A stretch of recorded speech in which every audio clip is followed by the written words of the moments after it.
I stared at my phone in disbelief, my thumb frozen mid-scroll.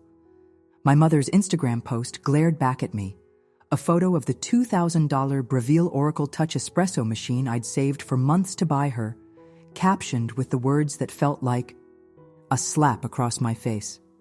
A useless thing from the most useless daughter in the world. Why even bother? Waste of money. I need cash, not coffee. The comments were already piling up. Her friends laughing with crying emojis. My stepsisters joining in with their own jabs. Mom always says Emma tries to buy her love instead of being a real daughter, wrote Vanessa, the younger of my two stepsisters. 87 likes in 20 minutes. My hands trembled as I set my phone down on my apartment kitchen counter. The same counter where I'd spent hours researching the perfect espresso machine after Mom had casually mentioned wanting one during our last stilted phone conversation 3 weeks ago. I thought it would be the perfect peace offering, a way to finally bridge the chasm that had grown between us since Dad died 7 years ago. 7 years of trying to matter. 7 years of never being enough. My phone buzzed again. A text from my best friend, Olivia. Em, did you see what your mom posted? Are you okay? I wasn't okay. I was the furthest thing from okay.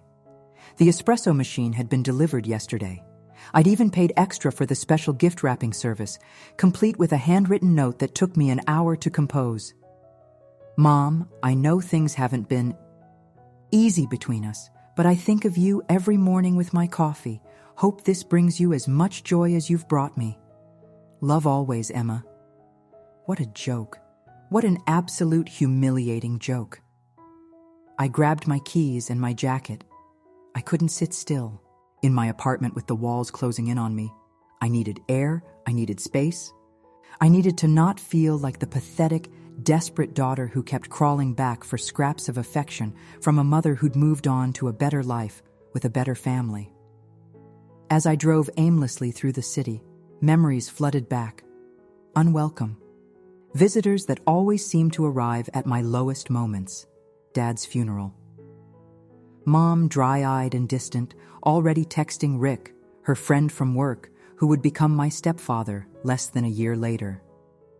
Me, 16 and drowning in grief, standing alone by my father's casket while Mom accepted condolences with one eye on her phone. Moving into Rick's sprawling suburban house with his teenage daughters, Vanessa and Claudia, who made it clear from day one that I was an unwelcome addition to their perfect family unit. The way Mom seamlessly adapted to her new role as Rick's wife and Vanessa and Claudia's mother, while I became more like an awkward house guest who never got the hint to leave. My high school graduation, where Mom showed up late and left early for Claudia's dance recital. My college acceptance letter that she barely glanced at before asking if I needed money for tuition. Always money, never time, never interest, never love. I'd spent years making excuses for her. She's still grieving Dad in her own way. She's busy with her new job.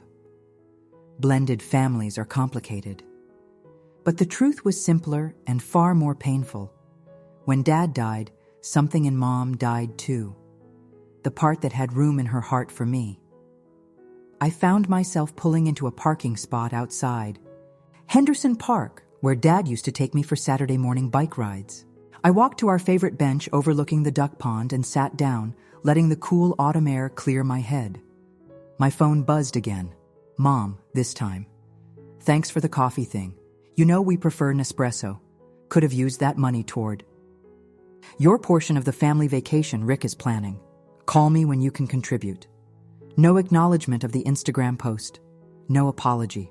Just another request for money. The only value I seem to have in her life anymore. I closed my eyes and let the tears come, hot and furious. This wasn't sadness. This was something else. A molten, churning rage that had been building for 7 years, compressed and contained until this very moment. It was time to stop making excuses. Time to stop trying to buy a place in a family that didn't want me. Time to accept that the mother I'd been chasing died alongside my father, leaving behind a stranger who saw me as nothing more than a walking ATM and occasional social media punching bag. My phone rang. Olivia again. "Hey," I answered, my voice thick with tears. "I'm coming over," she said firmly. "Don't argue. I'm bringing wine and we're plotting revenge." Despite everything, I laughed. "I'm not at the apartment. I'm at Henderson Park." "The one with the ducks? I'll be there in 15. "Don't move." I hung up and stared out at the pond, watching a mother duck lead her ducklings in a neat line across the water. So simple, so natural. What would it be like to have that kind of uncomplicated relationship? To just belong without having to earn it? As I waited for Olivia, I scrolled through my phone to my grandfather's contact information. Dad's father, Grandpa Joe, the only family member who still treated me like I mattered after Dad died. He'd passed away last year, leaving me his vintage record collection and a small inheritance that I'd immediately offered to split with Mom, despite knowing she'd received the bulk of his estate as Dad's widow. She'd taken my share without hesitation, or thanks. There was something else he'd left me, though. Something I'd forgotten about until this moment. A folder of documents, including a loan agreement between him and my mother from 15 years ago, a substantial amount that had never been repaid. He'd told me about it before he died, saying I should keep it just in case, but that he didn't expect Mom would ever need to be held to it. "She's family," he'd said sadly, "even if she sometimes forgets what that means." I'd filed it away, unwilling to believe I'd ever need leverage against my own mother. How naive I'd been. I heard Olivia calling my name and looked up to see her striding across the park, a determined expression on her face and a tote bag swinging from her shoulder. My oldest friend, the one person who'd stood by me through everything. The family I'd chosen. "Okay," she said, dropping onto the bench beside me and pulling out a bottle of wine and 2 plastic cups. "Let's talk about how we're going to make your mother regret the day she learned how to use Instagram." For the first time that day, I felt a genuine smile spread across my face. The storm of emotions was still raging inside me, but something else was emerging too, a clarity and resolve I'd never felt before. "I think," I said slowly, taking the cup she offered, "it's time I stopped trying to be the daughter she wants and started being the daughter she deserves." Olivia clinked her cup against mine. "Now that," she said with fierce approval, "sounds like a plan I can get behind." Little did my mother know, her cruel Instagram post wasn't going to be the most significant event of our relationship this week. That honor would belong to the certified letter I was already composing in my head, the one demanding full repayment of Grandpa Joe's loan with interest. The useless daughter was done playing nice. Olivia and I sat in my apartment living room the next morning, surrounded by the documents I dug out of my filing cabinet. The loan agreement was exactly as I remembered. $125,000 loaned to my mother 13 years ago before Dad got sick, with repayment terms that she'd completely ignored. With interest, the amount had grown to nearly $200,000. "Holy shit, Em," Olivia whispered, staring at the figures. "This is serious money. And you're sure the loan was never repaid?" I nodded, sipping my coffee. Grandpa Joe kept meticulous records. He made notes every time he brought it up to her, and she made excuses. The last note was from 3 months before he died. She told him she'd pay him back from her year-end bonus, but then he passed away, and she probably thought the debt died with him. Except he left the paperwork to you. Exactly. I set down my mug. I never thought I'd use it. Even after everything, I kept thinking things would get better between us. That she'd remember I was her daughter too, not just an inconvenience from her previous life. Olivia's expression softened. "Em, you've been making excuses for her behavior for years. That Instagram post wasn't a momentary lapse in judgment. It was cruel and deliberate. She wanted to humiliate you publicly." The truth of her words stung, but I couldn't deny them anymore. The Instagram post was still up this morning, gathering more likes and comments. Mom had even responded to someone asking about returning the espresso machine with, "Can't be bothered, might use it as a doorstop." My chest tightened with a fresh wave of hurt.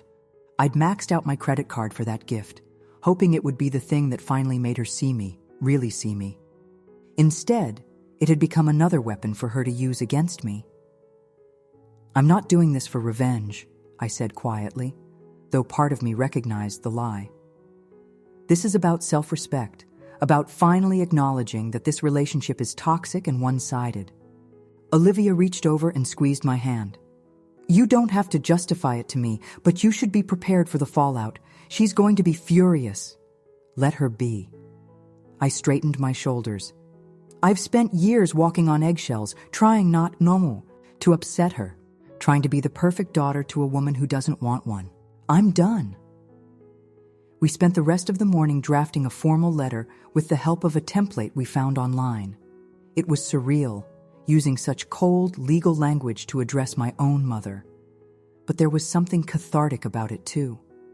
For once, I wasn't approaching her with my heart in my hands, begging for scraps of affection. I was standing my ground, making a demand of my own.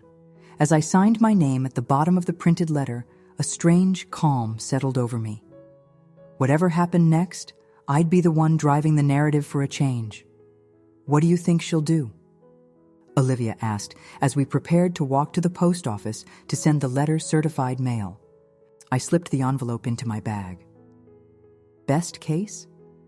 She'll be shocked into realizing how badly she's treated me and make a genuine effort to repair our relationship. And worst case?" I met my friend's worried gaze. "Worst case, I lose a mother I never really had in the first place. And maybe that's not really losing anything at all." But as we walked to the post office, doubts crept in.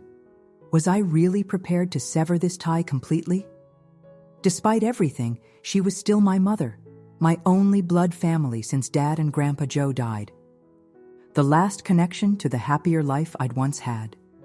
I hesitated at the entrance to the post office, the letter suddenly feeling like a grenade in my hands. "Second thoughts?" Olivia asked gently. I closed my eyes briefly, seeing again the Instagram post, the cruel caption, the laughing comments from my stepsisters. The years of neglect and casual cruelty. The way she'd moved on so easily after Dad died, while I was left drowning in grief with no parent to guide me through it. "No," I said firmly, pushing open the door. No second thoughts, just making peace with my decision. We stood in line, and I tried to quell the nervous fluttering in my stomach. This wasn't just about the money. This was about standing up for myself, about refusing to be the family doormat any longer, about acknowledging that sometimes the healthiest thing you can do is walk away from people who don't value you, even when those people are supposed to love you unconditionally. When it was our turn, I handed the envelope to the postal worker, paid for certified mail with return receipt, and watched as she stamped it and placed it in the outgoing mail bin. There was no going back now. "Proud of you," Olivia said as we walked back out into the crisp fall day. I took a deep breath, feeling lighter somehow. "Thanks for everything. I couldn't have done this without you." "That's what real family does," she replied, linking her arm through mine. "They show up. Now let's get lunch. I'm starving, and you're buying since you're about to come into $200,000. I laughed, but we both knew the money wasn't the point. I didn't expect to see a penny of it. This was about something far more valuable than cash. My self-worth, my dignity, my refusal to continue enabling my mother's toxic behavior. The letter would arrive in 2 to 3 business days. And then the real test would begin. The call came exactly 4 days after I mailed the letter. I was at work, half-heartedly designing a website for a client, when my phone lit up with Mom's name. I stared at it, my heart pounding so hard I could feel it in my throat. 3 rings, 4, 5. Just as I summoned the courage to answer, it stopped. 10 seconds later, a text appeared. "Call me immediately. We need to discuss this ridiculous letter." I closed my eyes and took several deep breaths. I'd known this was coming, had rehearsed what I would say, but now that the moment was here, I felt unprepared, scared even.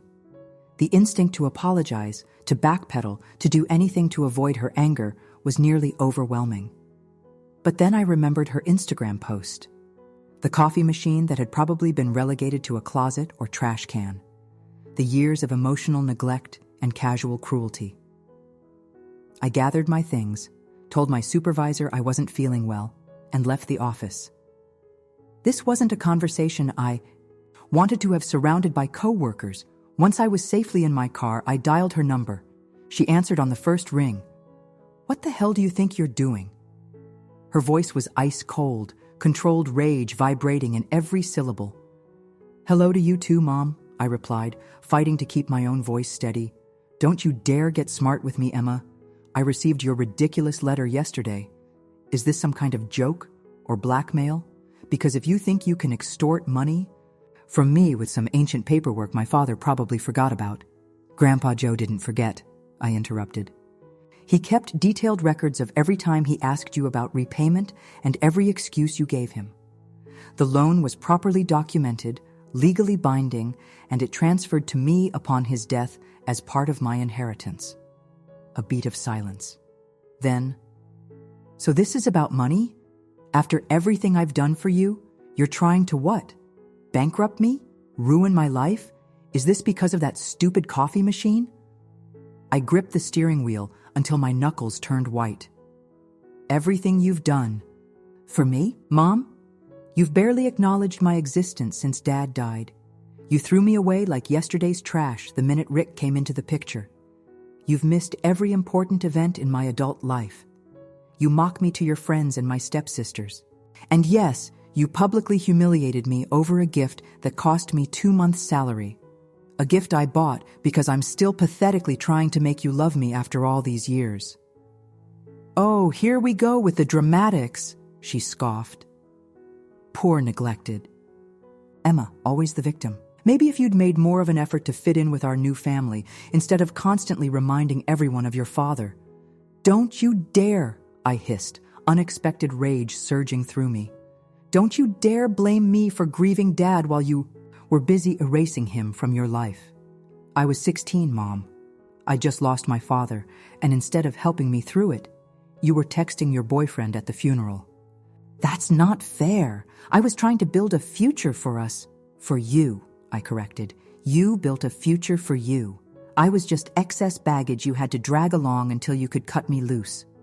She made a sound of frustration. "What do you want? From me, Emma? An apology? Fine. I'm sorry about the Instagram post.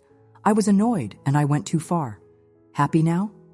Her non-apology hung in the air between us, so empty, so characteristic of our entire relationship. "I want what's legally mine," I said quietly. "The loan repayment, as outlined in the letter.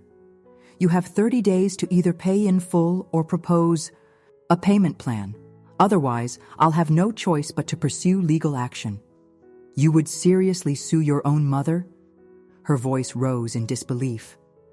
"You would seriously post that your daughter is useless to hundreds of people online?" I countered. Another silence, longer this time.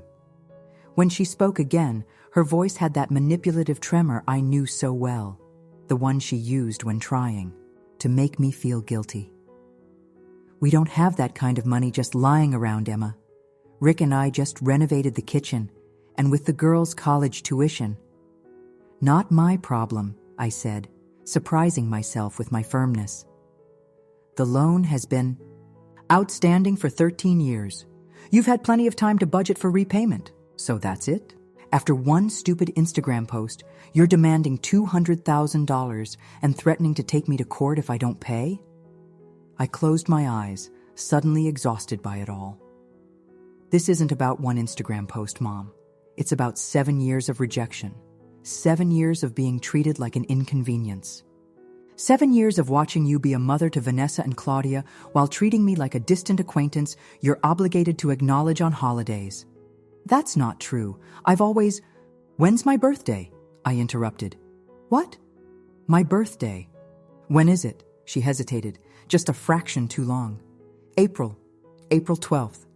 It's April 23rd, Mom. You've gotten it wrong for the past 3 years. And for the record, you missed it entirely the year before that. Another silence. I could almost hear her scrambling for excuses, for ways to turn this back on me. I want the money, Mom. All of it. Consider it compensation for the therapy I'm going to need to get over having a mother who couldn't even be bothered to remember when I was born. Emma, please, she said, her voice softening to that cajoling tone she used when she wanted something. Let's talk about this in person. Come to dinner on Sunday. Rick will grill those salmon burgers you like, and we can work this out as a family. I almost laughed. Now I was family? Now she remembered what foods I liked? I'll be out of town this weekend, I lied. The terms are in the letter, 30 days. After that, I've instructed my lawyer to proceed with legal action. Another lie. I didn't have a lawyer yet, but she didn't need to know that. You're making a big mistake, she said, her voice hardening again. If you go through with this, there's no coming back. You understand that, right? You'll no longer be welcome in this family. The threat hit me like a physical blow, despite its hollowness. How could I be unwelcome in a place where I'd never truly belonged? I think we both know I was never really part of this family to begin with, I said quietly. Goodbye, Mom. Have your lawyer contact me if you want to discuss payment. Options. I hung up before she could respond, before I could weaken and apologize, before the lifetime of conditioning to prioritize her feelings over mine could kick in. Then I sat in my car in the office parking lot and cried until I had no tears left. I didn't hear from my mother for a week after our phone call. No texts, no calls, no emails, just silence. In the past, this would have sent me into a spiral of anxiety and self-doubt, desperately analyzing what I'd done wrong and how I could fix it. Now, I felt only a strange, hollow relief. The silence was almost peaceful compared to the constant disappointment of our actual interactions. What did break the silence was a flurry of angry messages from my stepsisters. Apparently, Mom had shared her version of events with them, casting herself as the victim of her ungrateful daughter's greed and betrayal. How could you do this to Mom after everything she's sacrificed for you? Came Claudia's self-righteous text. Vanessa was more direct. You're dead to this family now. Hope the money is worth it, bitch. I blocked them both without responding. There was no point in defending myself to people who had never seen me as anything but an unwelcome intruder in their perfect family unit. Olivia, bless her, was my rock through it all. She stayed over at my apartment for 3 nights straight after that first confrontation with Mom, making sure I ate, forcing me to watch bad reality TV when my thoughts got too dark, reminding me that I had worth and value beyond my broken maternal relationship. Have you thought about what you'll do if she actually pays? She asked one evening as we shared takeout on my couch. I pushed a piece of broccoli around with my chopsticks. She won't. She'll fight it, or try to negotiate it down to nothing, or ignore it until I'm forced to take legal action. And then, she'll paint me as the villain in her victim narrative for the rest of our lives. But what if she does pay? It's a lot of money, Em. I sighed. Then I guess I'd finally have a tangible measure of what our relationship was worth to her. The price tag for keeping her only biological daughter in her life. That's dark, Olivia said, but she didn't disagree. The truth was, I didn't know what I would do if Mom actually paid. I'd sent the letter more as a statement than with any real expectation of seeing the money. It was about standing up for myself, about refusing to be the family punching bag any longer, about finally acknowledging that the mother-daughter relationship I'd been desperately trying to salvage for 7 years existed only in my own wishful thinking. 10 days after I sent the letter, I received an email from a law firm representing my mother. My stomach dropped as I opened it, expecting a challenge to the loan's validity or some legal maneuver to avoid payment.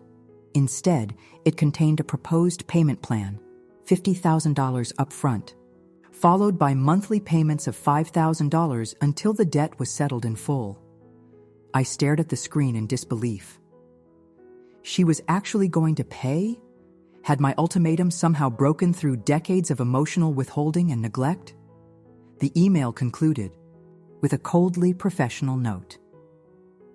My client wishes to inform you that upon completion of this financial obligation, she considers all familial ties between you legally and personally severed. Please direct all future communications through this office. And there it was. The price tag for our relationship, $200,000, the exact amount I'd demanded. She was willing to pay me to go away permanently rather than attempt to repair what was broken between us. I should have felt victorious. Instead, I felt empty, hollow, like I'd finally gotten confirmation of what I'd suspected all along, that I was nothing more than an inconvenience to be managed in my mother's otherwise perfect life. I forwarded the email to Olivia with a simple message: she's paying. Her response came quickly.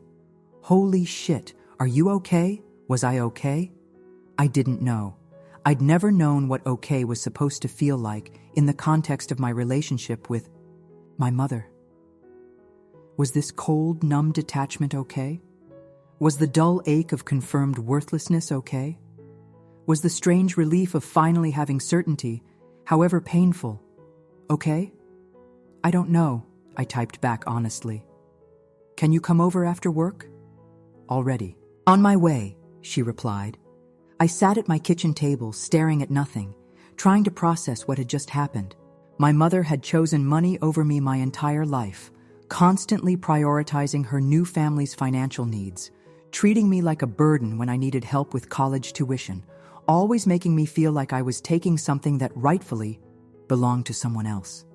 And now, when faced with the choice of working to repair our relationship or paying me to disappear, she'd chosen to pay.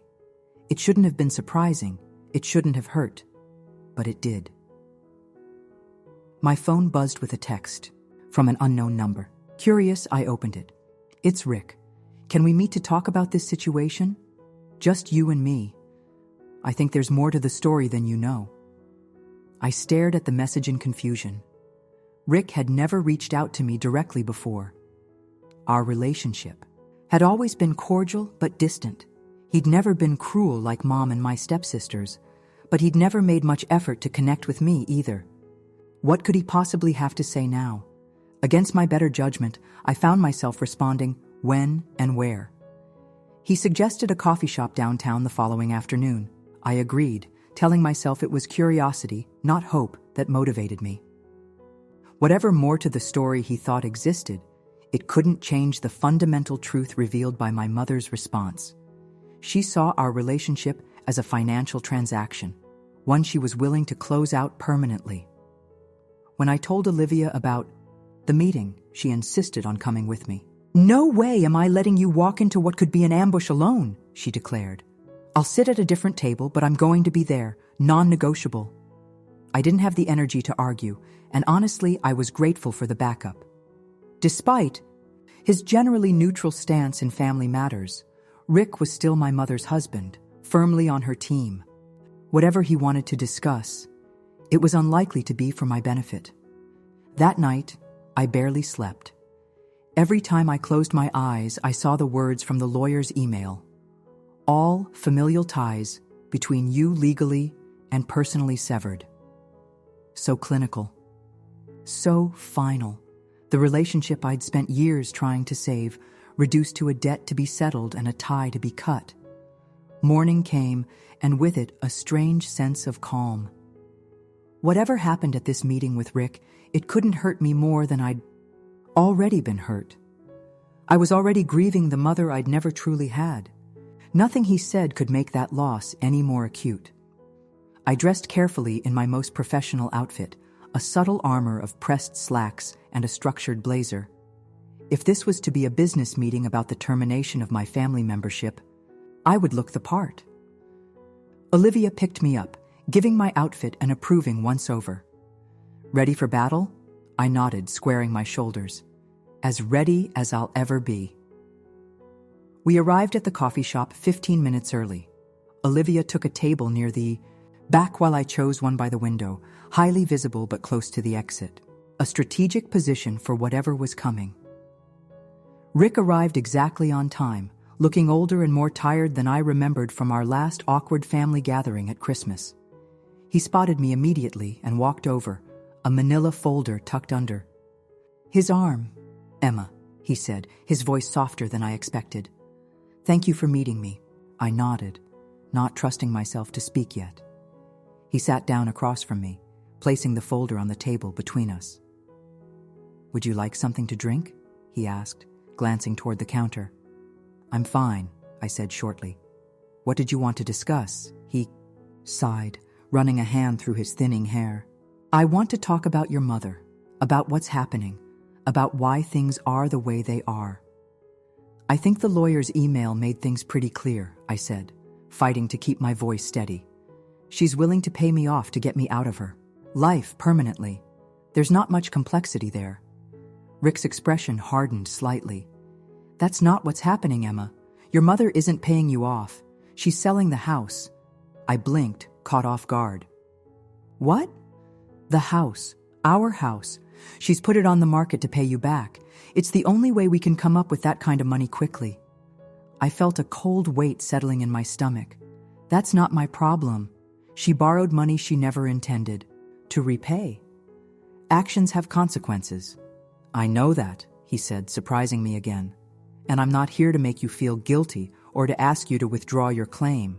You're entitled to that money, and your mother knows it. He trailed off, looking down at his hands. "I just thought you should know the whole story before things go any further." "What whole story?" I asked warily. "What are you talking about?" Rick opened the manila folder and removed a stack of papers. Hospital bills from the look of them. He slid them across the table to me. "Your father's illness was expensive," he said quietly. "The insurance covered most of it, but not all. Your mother was drowning in medical debt after he died. That's what the loan from your grandfather was for, to pay off the hospital bills so you wouldn't lose the house you grew up in." I stared at the bills, dates, and figures jumping out at me, amounts that made me dizzy just looking at them. Dad had been sick for almost 2 years before he died. Aggressive treatment, experimental procedures, specialized care. The costs had been astronomical. "She never told me," I whispered. "She didn't want you to know," Rick said. "You were 16, grieving your father. She wanted to protect you from the financial reality." I looked up at him, confusion and suspicion warring within me. "Why are you telling me this now?" He hesitated. "Because I think you deserve to know that your mother has made a lot of mistakes, but borrowing that money wasn't one of them. She did it for you, to keep a roof over your head when your father died. And now she's selling our home to pay you back because she knows she owes you, not just financially." I shook my head, trying to process this new information. "That doesn't explain the past 7 years. It doesn't explain why she turned her back on me, why she treats me like I'm nothing." Rick looked uncomfortable. "I can't defend all of her choices, Emma. She's deeply flawed, and she's hurt you in ways I've never fully understood or condoned. But I do know this. She's never gotten over your father's death, never processed it properly, and looking at you..." He paused. "Looking at you is like looking at him. You have his eyes, his expressions. I think every time she sees you, she's reminded of everything she lost." I felt tears prickling at the corners of my eyes. "So she punishes me for reminding her of him? How is that my fault?" "I lost him too, Rick. I lost both my parents that day because the mother I knew died right alongside my father." He had no answer for that, just a sad nod of acknowledgement. "The Instagram post?" I pressed. "The constant asking for money? Forgetting my birthday? The way she let Vanessa and Claudia treat me like garbage? Was all of that because I remind her of Dad too?" "No," he admitted. "That's just her being selfish and thoughtless. Like I said, I'm not defending her. I just wanted you to have all the facts before this goes any further." I sat back in my chair, emotionally exhausted. "What do you expect me to do with this information? Rick, forgive everything because she borrowed money for a good reason 13 years ago? Drop the loan repayment and go back to being the family scapegoat? I don't expect anything, he said, gathering the papers back into the folder. What you do is entirely up to you. I just thought you should know the full story before making any final decisions. He stood up, looking as tired as I felt. For what it's worth, Emma, I've always thought you deserved better from her. From all of us, really. I'm sorry I didn't do more to bridge the gap. With that, he walked away, leaving me alone with a storm of conflicting emotions and a lot more questions than answers. I sat in the coffee shop long after Rick left, the revelations about my father's medical bills churning in my mind. Olivia eventually joined me, her expression concerned as I related everything Rick had told me. So the loan was to pay your dad's medical bills, she summarized. Does that change how you feel about demanding repayment? I stared into my now cold coffee. I don't know.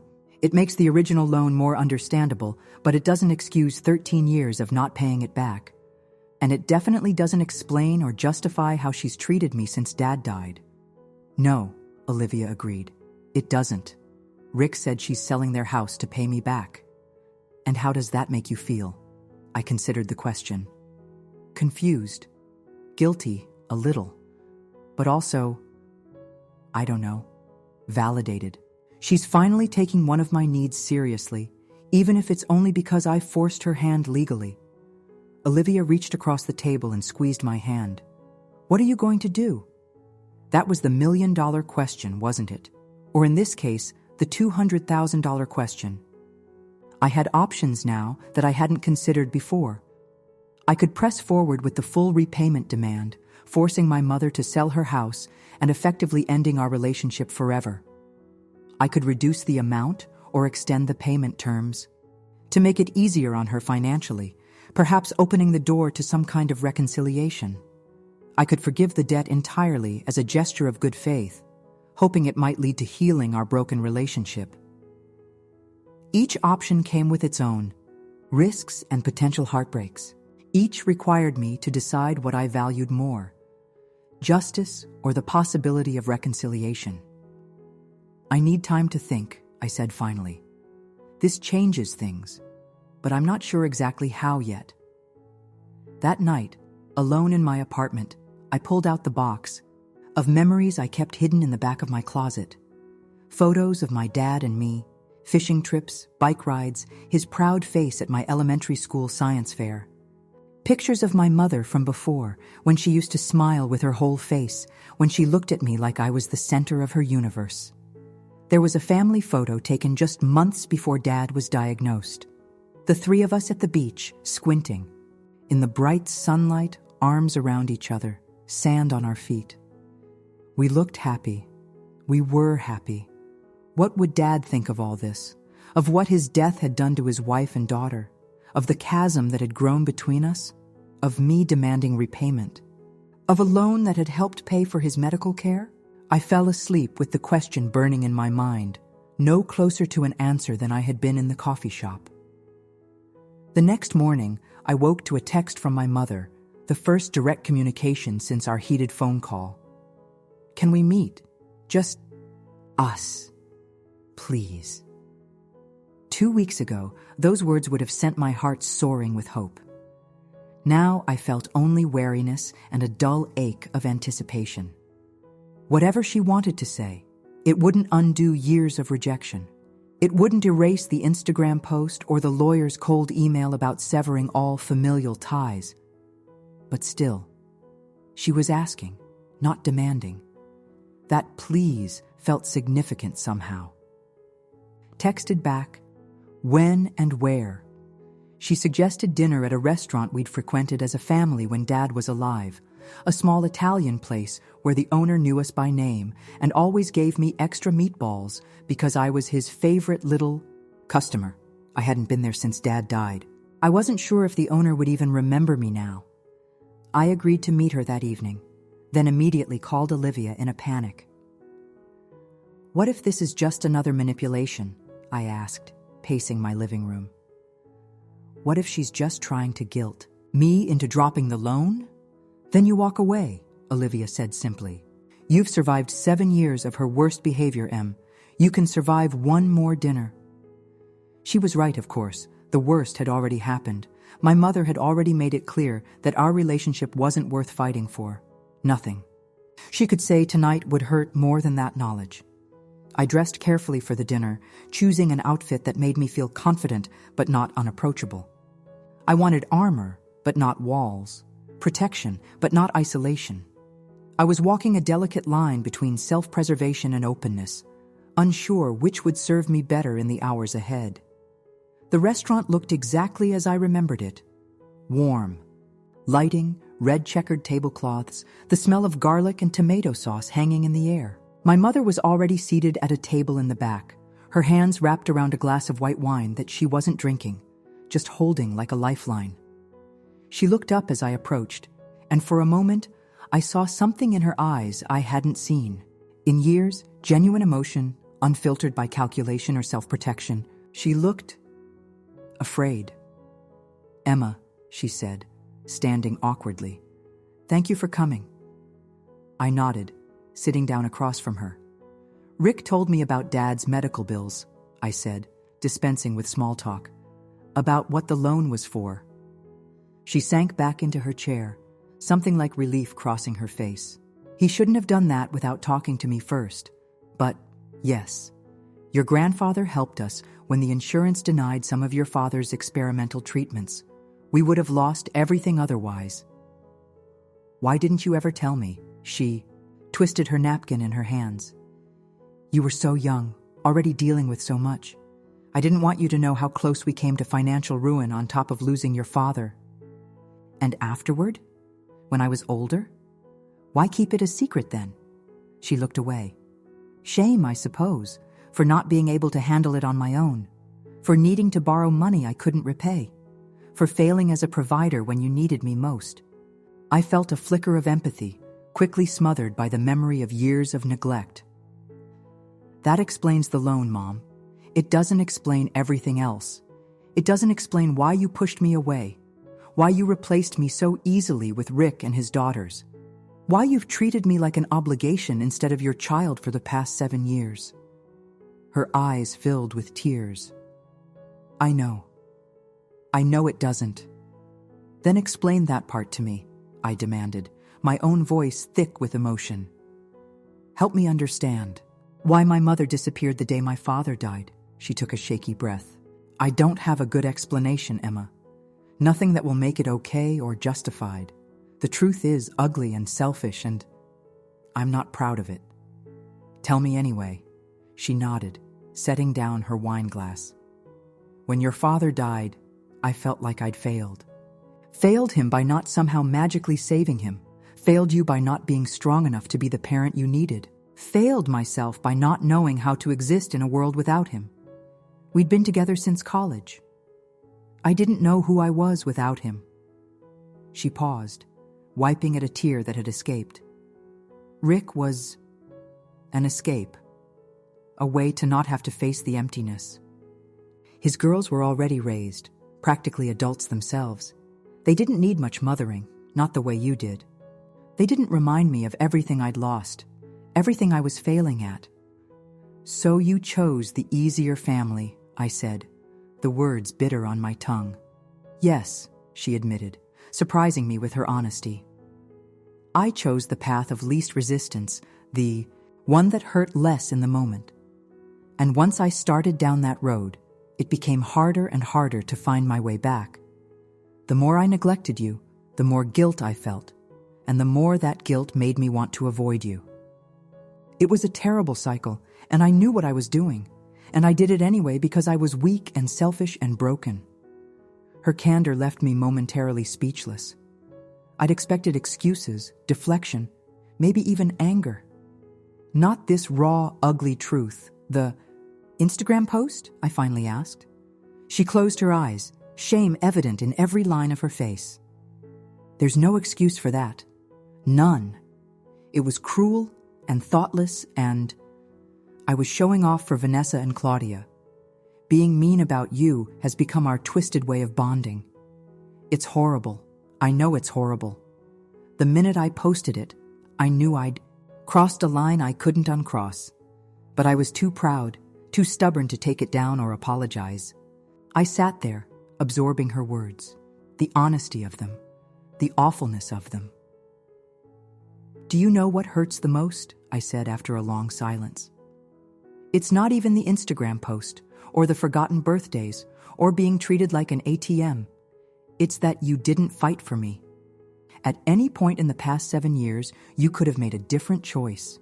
You could have reached out, made an effort, tried to repair what was broken between us, but you didn't. It was easier to let me go." "Yes," she whispered, "that's exactly what I did. And I can never undo that damage, Emma. I know that. I'm not asking for forgiveness or for you to drop the loan repayment. I needed you to hear the truth from me, not Rick or anyone else. I needed you to know that none of this was your fault. It was all me, my weakness, my failure."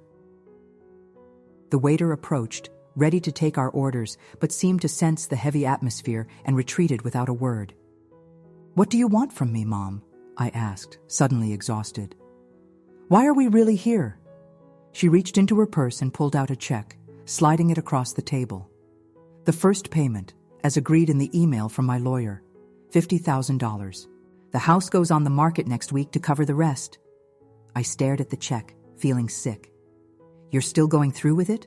Severing all ties after repayment?" "No," she said quietly. That was the lawyer's language, not mine. "I'm not severing ties, Emma. I'm paying a debt I should have paid years ago. What happens between us after that, that's up to you. I don't deserve another chance, and I won't ask for one. But if you ever wanted to try, if there's any part of you that could consider allowing me back into your life someday, on your terms, I would be grateful for that opportunity, however limited."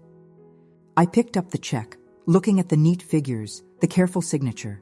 $50,000. The first installment in paying off a mother's debt to her daughter, both financial and emotional. "I don't know if I can forgive you," I said.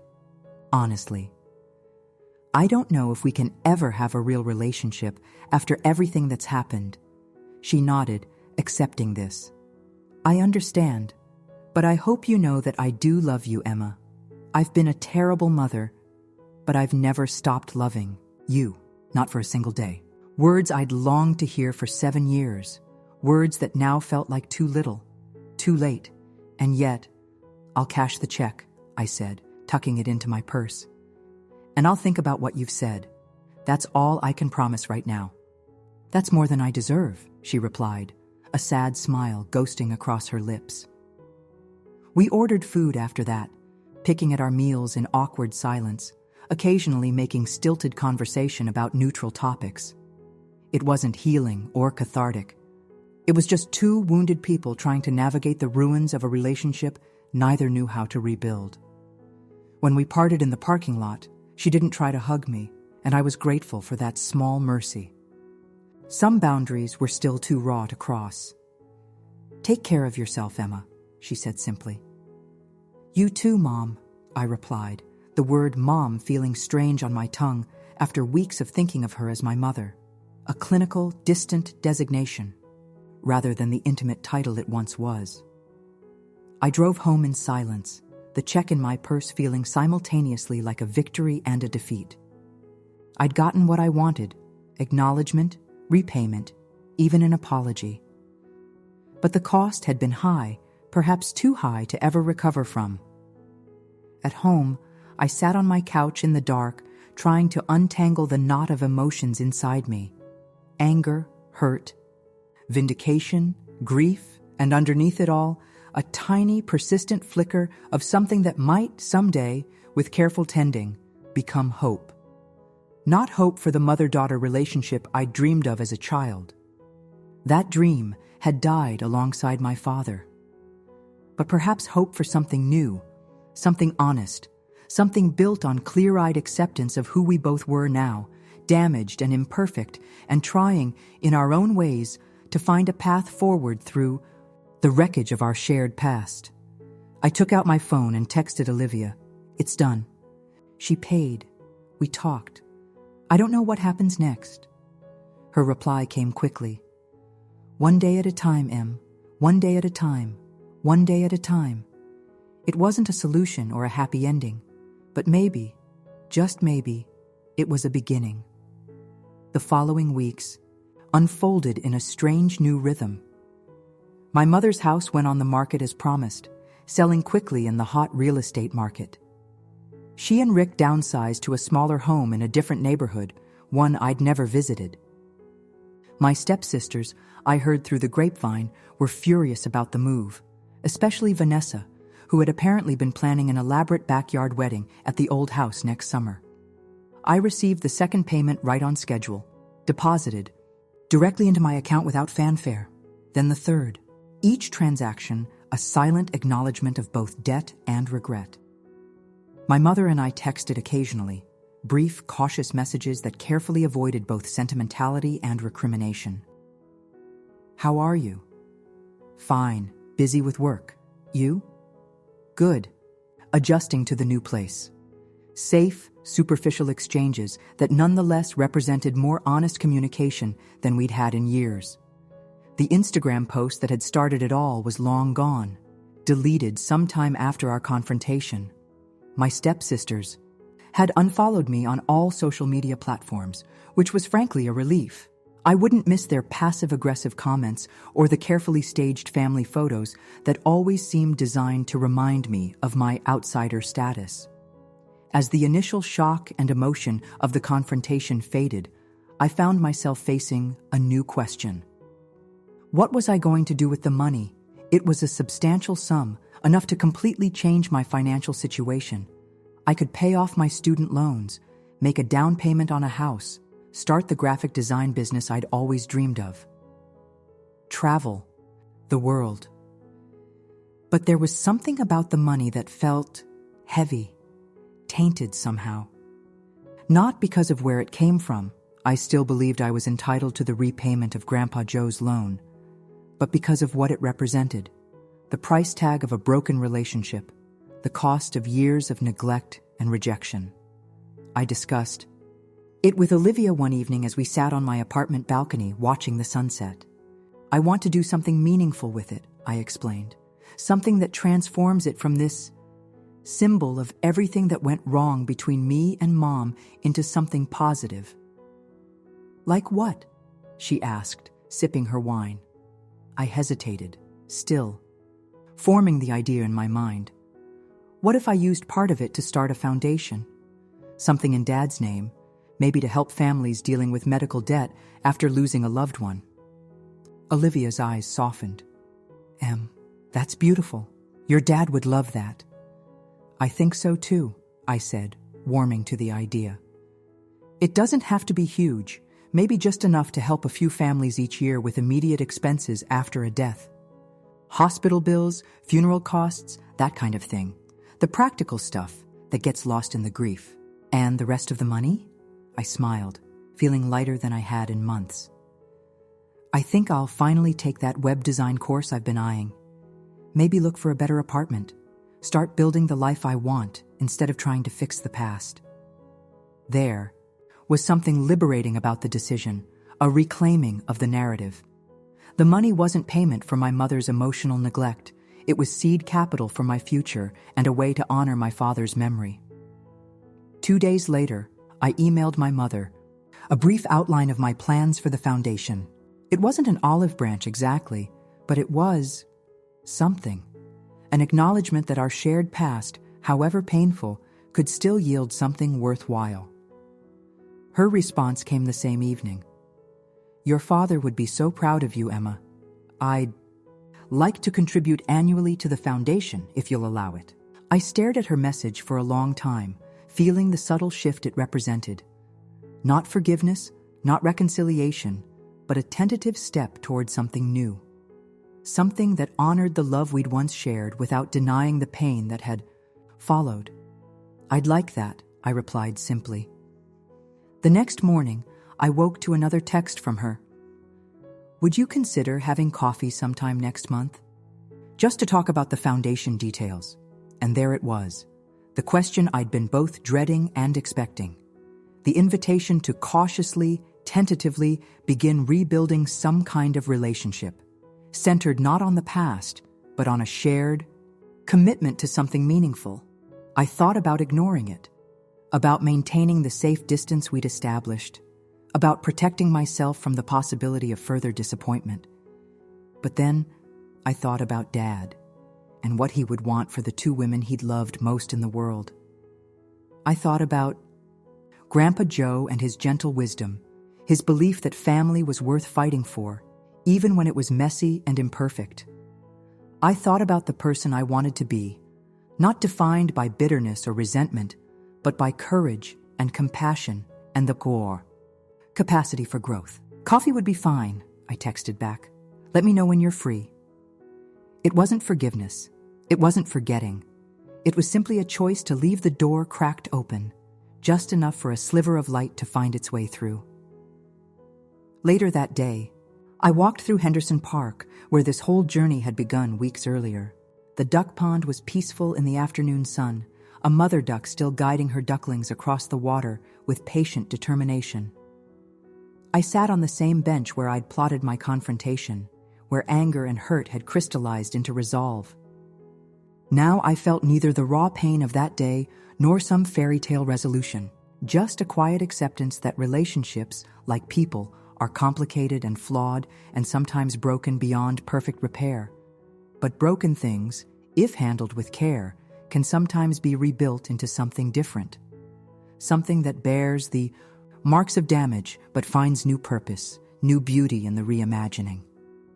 As I watched the ducks glide across the water, I thought about the long path ahead, the careful navigation of boundaries, the tentative rebuilding of trust, the acceptance of a relationship that would never be what I'd once dreamed, but might still hold value in its new form. It wouldn't be easy. There would be setbacks and misunderstandings, old hurts resurging at unexpected moments. Recovery from 7 years of emotional neglect couldn't happen overnight, or even over months. It would take years, if it happened at all.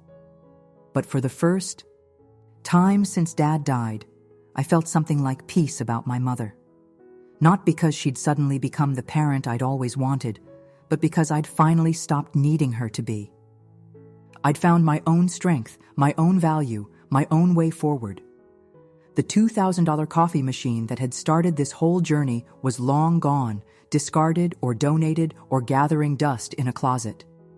But in its place was something far more valuable: the knowledge that I was worthy of respect and honesty, that I could stand up for myself even against those who should have protected me, that I could transform pain into purpose.